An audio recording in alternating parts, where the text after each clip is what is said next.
Welcome back students. तो हमने पिछले लेक्चर में डिस्कस किया था रैशनल नंबर्स के बारे में। आज हम उनकी कुछ प्रॉपर्टीज के बारे में डिस्कस करेंगे।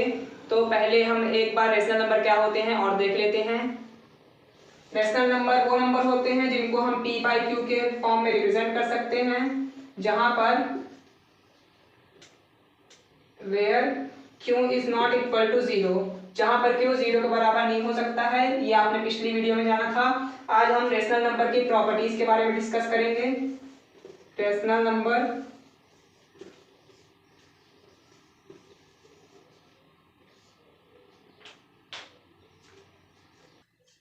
तो रैशनल नंबर की चार प्रॉपर्टीज होती हैं, जिनके बारे में हम एक एक करके डिस्कस करेंगे। पहली प्रॉपर्टी होती है क्लोजर प्रॉपर्टी, दूसरी प्रॉपर्टी होती है कॉम्यूटेटिव प्रॉपर्टी,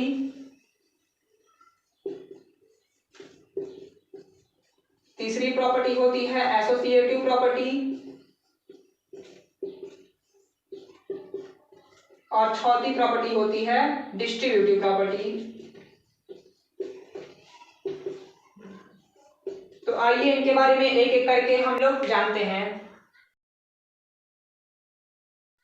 तो पहली प्रॉपर्टी हमारी है क्लोजर प्रॉपर्टी, तो उसके बारे में डिस्कस करते हैं। पहली प्रॉपर्टी है क्लोजर प्रॉपर्टी। तो यहां हम क्या देखेंगे, यहाँ की ये क्लोजर प्रॉपर्टी ये कहती है कि किसी रेशनल नंबर में अगर हम कोई दूसरा रेशनल नंबर सिंप्लीफाई करते हैं तो जो आंसर आएगा वो भी एक रेशनल नंबर ही होगा। क्लोजर प्रॉपर्टी क्या कहती है कि अगर कोई rational number a by b है, उसमें हम कोई rational number c by d simplify करते हैं तो जो आंसर आएगा वो एक रेशनल नंबर होगा। ठीक, where q is not equal to 0। Rational number में क्या होता है, q is not equal to 0 होता है। ठीक, तो उसके बाद अब इसमें क्या होते हैं, चार पार्ट्स होते हैं। एक बार एडिशन में होता है, फिर उसके बाद सब्ट्रैक्शन में, फिर मल्टीप्लिकेशन में, फिर डिवीजन में। हर प्रॉपर्टी के चार पार्ट्स हमें पढ़ने हैं। ठीक, तो क्लोजर प्रॉपर्टी के चारों पार्ट्स के बारे में डिस्कस करते हैं। तो ये a बाई बी कुछ नहीं है, कोई रेशनल नंबर है। मान लीजिए a1 होगा या b2 होगा, बस क्या है नीचे वाला डिनोमिनेटर वाला पार्ट 0 नहीं हो सकता, बस न्यूमरेटर हो सकता है, डिनोमिनेटर नहीं हो सकता।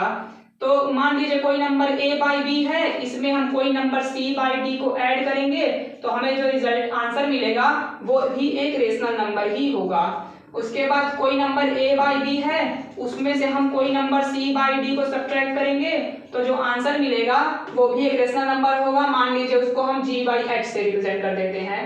ठीक, रिप्रेजेंट किसी से भी कर सकते हैं, सब p बाई q के फॉर्म है, p बाई q के, जहां पर q is not equal to 0। बस इतनी सिंपल सी बात है।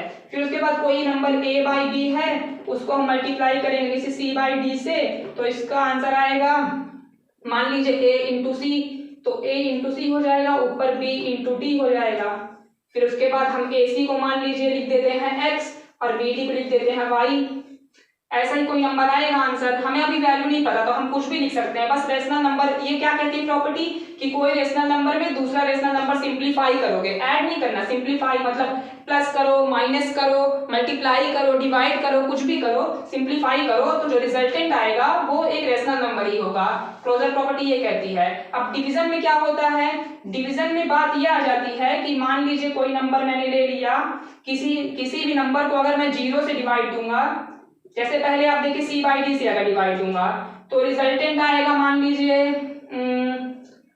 i upon j। कोई भी नंबर ले सकते हैं, मतलब मैं a से लेके z तक में कोई भी नंबर ले सकता हूँ वेरिएबल के तौर पे। a बाई बी लूं, c बाई डी, तो रेशनल नंबर ही होगा, बस डिनोमिनेटर 0 के बराबर नहीं होना चाहिए, तो i बाई जी आएगा। बट डिवीजन में क्लोज क्यों होता है, डिवीजन में क्लोजर प्रॉपर्टी फेल हो जाती है एक जगह पे, अगर हम किसी नंबर को 0 से डिवाइड दें। ठीक, 0 से डिवाइड देंगे तो यहाँ पर ये प्रॉपर्टी नॉट डिफाइन बन जाती है, क्योंकि हमने पहले डिस्कस कर चुके हैं कि p बाई q होता है रेशनल नंबर, जहाँ पर q is not equal to 0 होता है ना। तो यहाँ पर क्या होगा, ये कोई रेशनल नंबर है a बाई बी, इसको हम पूरे को p मान ले रहे हैं, हमारे लिए ये पूरा p है, और यहाँ पर 0 क्या बन जाएगा, q। क्यों ऐसा मैंने लिखा, क्योंकि ये देखो क्या लिखा है, कोई नंबर को 0 से डिवाइड दिया जा रहा है, तो हम इसको क्या लिखते हैं, जैसे 3 डिवाइडेड बाई 5 होता है, तो तो उसको हम क्या लिखते हैं, 3/5 लिखते हैं। तो यहाँ पर ये हमारे लिए पूरा एक नंबर है, रेशनल नंबर है, कोई एक नंबर है। फिर ये हमारे लिए एक नंबर है, इसको इससे डिवाइड दिया जा रहा है, तो हम इसको अपॉन के फॉर्म में लिखेंगे। तो Q हमारे लिए यहाँ 0 आया, ये पूरा हमारे लिए P है, ये पूरा हमारे लिए Q है, ये हमारा 0 आ गया ना, तो नॉट डिफाइंड हो गया। अगर हम 0 को हटा दें, मतलब 0 जो है 0 से ना डिवाइड दें, किसी से भी डिवाइड दें, 0 से ना डिवाइड दें, तो हमारे लिए एप्लीकेबल होगा यहाँ भी क्लोजर प्रॉपर्टी। लेकिन यहाँ पर फेल हो जाता है क्योंकि 0 आ जाता है डिवाइड देने के लिए। बाकी सब में एप्लीकेबल है। कम्यूटेटिव प्रॉपर्टी, उसके बारे में डिस्कस करते हैं।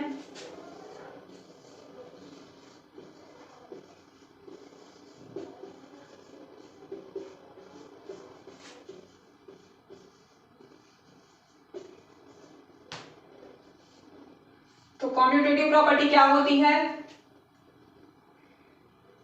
कि अगर किसी नंबर, जैसे मान लीजिए a प्लस बी है is equal to B plus C, मतलब हम a प्लस बी करें और b प्लस सी करें तो ये इक्वल आएगा। तो ये कम्यूटेटिव प्रॉपर्टी होती है कि अगर हम जैसे मान लीजिए 1 प्लस 2 करें या 2 प्लस 1 करें, हमें मिलेगा तो 3 ही। अगर रिजल्टेंट इक्वल आ जाए दोनों बार करने पे, तो ये कम्यूटेटिव प्रॉपर्टी होती है।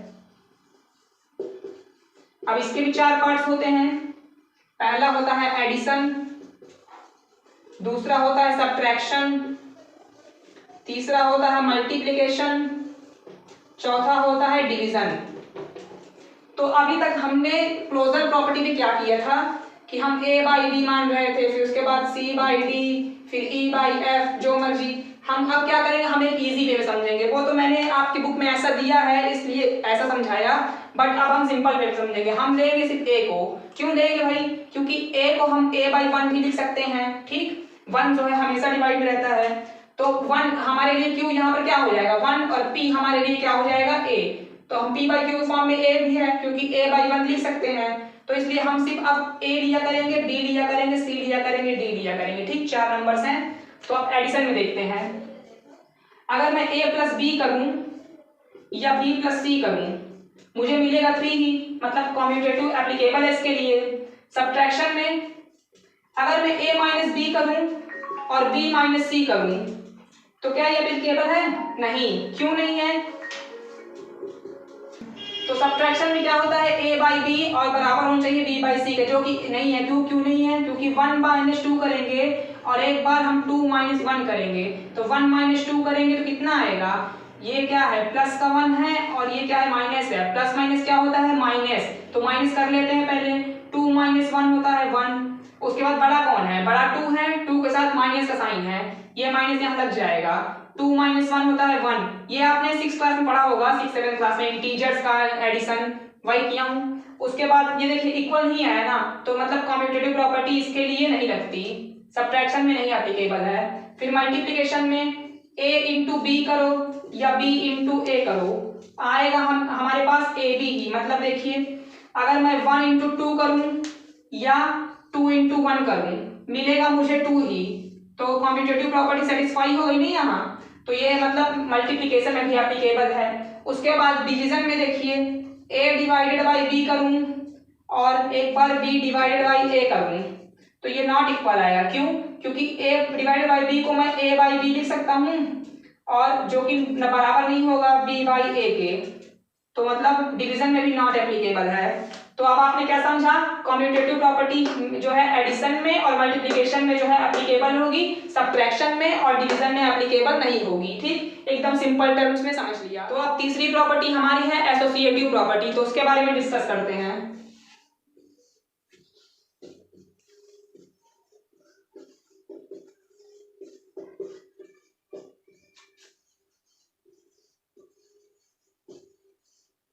एसोसिएटिव प्रॉपर्टी क्या कहती है कि अब हम यहाँ पर भी हम a b c ही लेंगे। क्यों लेंगे? क्योंकि वो बहुत कॉम्प्लिकेटेड हो जाता है a बाई b। तो हम अगर a या b या c 3 नंबर कोई भी ले लेते हैं तो अपॉन में 1 तो रहेगा ही ना, तो ये रेशनल नंबर ही तो है, p बाई q के फॉर्म में लिख सकते हैं ना, रेशनल नंबर ही तो है। तो हम a b c d ऐसे ही लिया करेंगे आपसे, ठीक है, क्योंकि उसमें ज्यादा कॉम्प्लिकेटेड हो जाता है पहले वाले में।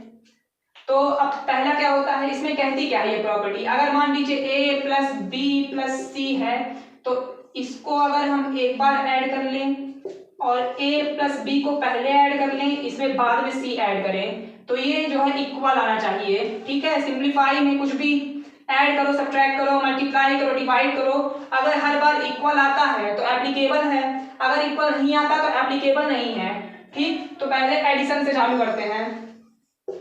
ऐड में क्या है, कुछ भी मान लीजिए 1 + 2 + 3, ए बी सी कोई अलग अलग नंबर है, यहाँ पर A1 है, B2 है और C3 है। 1 + 3 + 2 5, 5 + 1 6, 1 + 2 3, 3 + 3 6, 6 = 6 आ गया। तो मतलब एसोसिएटिव प्रॉपर्टी एडिशन में एप्लीकेबल है। अब सब्ट्रैक्शन में देखते हैं, तो अब सब्ट्रैक्शन में देखते हैं। सब्ट्रैक्शन में भी सेम चीज करेंगे, बस प्लस जो है वो माइनस हो जाएगा हर जगह पे, b - c, a - b। तो यहाँ पर ये एप्लीकेबल देखिए है कि नहीं पहले देखते हैं, तो अगर नहीं होगी तो यहाँ क्रॉस लगा देंगे। तो a को 1 मान लेते हैं, b को 2 मान लेते हैं, c को 3 मान लेते हैं। उसी तरह इधर भी a को जो है 1 मान लेते हैं, b को 2 मान लेते हैं, c को 3 मान लेते हैं।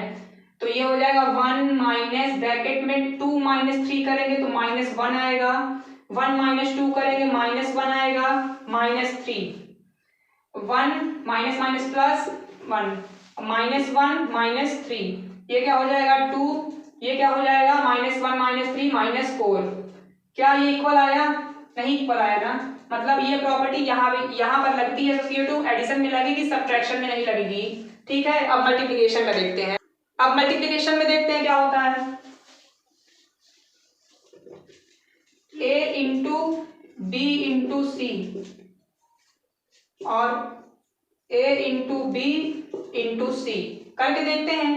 a को 1 मान लेते हैं, b को 2, c को 3, a को 1 मान लेते हैं, b को 2 मान लेते हैं, c को 3, 1 × 3 2 = 6, 1 × 2 2 × 3, 1 6 = 6, 2 3 = 6, बराबर आ गया। तो ये एप्लीकेबल है, ठीक। अब देखते हैं डिवीजन में। अब डिवीजन में देखते हैं, a / b / c, a / b / c पहले कर लेते हैं तब लगाएंगे इसको साइन, ठीक है। इसको 1 मान लेते हैं हम। 1 2 3 क्यों मान ले रहे हैं? क्योंकि इजी है 1 2 3 सॉल्व करना, और एक बार सॉल्व कर लोगे तो आपको पता चल जाएगा प्रॉपर्टी एप्लीकेबल है कि नहीं एप्लीकेबल है। तो आप कुछ भी नंबर्स मान सकते हो, a b c को हम 1 2 3 मान ले। चलिए एक बार कुछ और मान के देखते हैं। इसको 2 मान लेते हैं a को, इसको 4 मान लेते हैं, c को जो है 6 मान लेते हैं। उसके बाद a को 2 माना है, b को 4 माना है, c को 6 माना है। तो ये क्या हो जाएगा 2 / 4/6 बन जाएगा, 2 /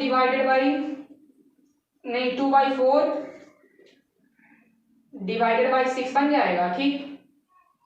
अब इसको सॉल्व करते हैं, ये क्या बन जाएगा 2 × 6/4। ऐसा क्यों करते हैं? क्योंकि डिवीजन में ऐसे ही सॉल्व किया जाता है रैशनल नंबर्स को। अभी आप आगे बढ़ेंगे, अभी इसी पास ऐसे ही देख लीजिए, लेकिन आगे बताएंगे आपको कैसे सॉल्व हुआ। और ये इसका उल्टा हो जाएगा 1/6। तो 2 से 3 बार में कट गया, 2 से 2 बार में कट गया, और ये 2 1 = 2, 2 3 = 6, और ये इधर नहीं कट रहा। तो ये क्या बन जाएगा, इधर वाला यहाँ पर आएगा, ये हो जाएगा आपका 3 आएगा इसका आंसर, 3/1। इधर वाले का कितना आ रहा है 1 ऊपर, 4 3 = 12, 12 नीचे। तो ये नॉट इक्वल टू आ रहा है, मतलब डिवीजन में एप्लीकेबल नहीं है, ठीक। तो अभी तक हमने चारों बार देख लिया, तो इसमें एप्लीकेबल था, इसमें एप्लीकेबल नहीं था। मैंने एग्जांपल्स देके आपको इसलिए समझाया क्योंकि आपको बेटर समझ में आएगा एग्जांपल से। तो उसके बाद आप देखिए, एक चीज आप अपने माइंड में उठा लीजिए कि जो प्रॉपर्टी एडिशन में लग रही है वो मल्टीप्लिकेशन में भी लगेगी, ठीक। 4 प्रॉपर्टीज हैं, पहला क्लोजर था, दूसरा कॉम्यूटेटिव था, तीसरा एसोसिएटिव है, चौथा है हमारा डिस्ट्रीब्यूटिव। तो जो एडिशन में लगेगी वो मल्टीप्लिकेशन में लगेगी ही लगेगी, ठीक है। तो ऐसा आप एक मतलब माइंड में कॉन्सेप्ट बना लीजिए। और जो सब्ट्रैक्शन में लगेगी वो डिवीजन में भी लगेगी, ठीक। ये साथ में चलते हैं, जो एडिशन में जो प्रॉपर्टी लगेगी वो मल्टीप्लिकेशन में भी लग जाएगी, और जो प्रॉपर्टी सब्ट्रैक्शन में लग रही है वो डिवीजन में भी लगेगी, ठीक। और जो इसमें नहीं लग रही है वो इसमें भी नहीं लगेगी, जो इसमें नहीं लगेगी वो इसमें भी नहीं लगेगी, ठीक है। दोनों साथ में चलते हैं, ठीक। अब हमारी अगली प्रॉपर्टी है डिस्ट्रीब्यूटिव प्रॉपर्टी, उसके बारे में डिस्कस करते हैं। तो अब हमारी चौथी प्रॉपर्टी और लास्ट प्रॉपर्टी है डिस्ट्रीब्यूटिव प्रॉपर्टी।